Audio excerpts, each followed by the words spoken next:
2 Samuel chapter 10. In the course of time, the king of the Ammonites died, and his son Hanun succeeded him as king.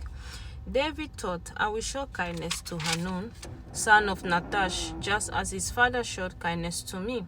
So David sent a delegation to express his sympathy to Hanun concerning his father. When David's men came to the land of the Ammonites commander said to Hanun their lord, do you think David is honoring your father by sending envoys to you to express sympathy? Hasn't David sent them to you only to explore the city and spy it out and overthrow it?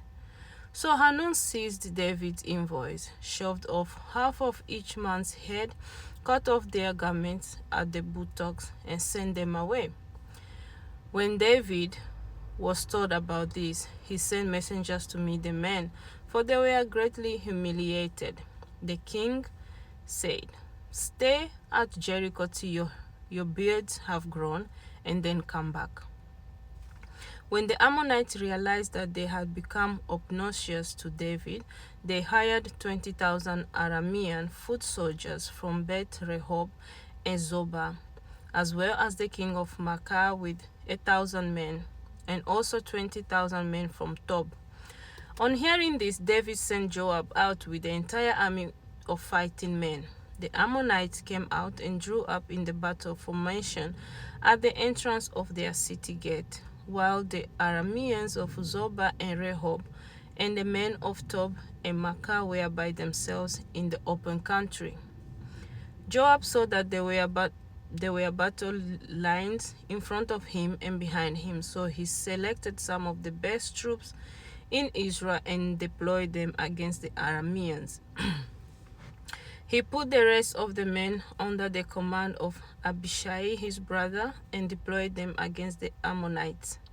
Joab said, if the Arameans are too strong for me, then you are to come to my rescue. If the Ammonites are too strong for you, then I will come to your rescue. Be strong and let us fight bravely for our people and the cities of our God. The Lord will do what is good in his sight. Then Joab and the troops with him advanced to fight the Arameans, and they fled before him. When the Ammonites realized that the Arameans were fleeing, they fled before Abishai and went inside the city. So Joab returned from fighting the Ammonites and came to Jerusalem. After the Arameans saw that they had been routed by Israel, they regrouped. Hadadezer had Arameans brought from beyond the Euphrates River.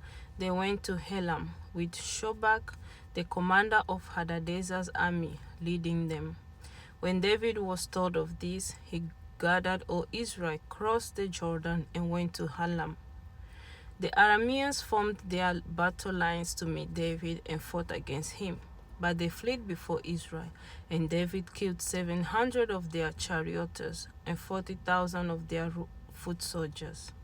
He also struck down Shobak, the commander of their army, and he died there. When all the kings who were vassals of Hadadezer saw that they had been routed by Israel, they made peace with the Israelites and became subject to them. So the Arameans were afraid to help the Ammonites anymore.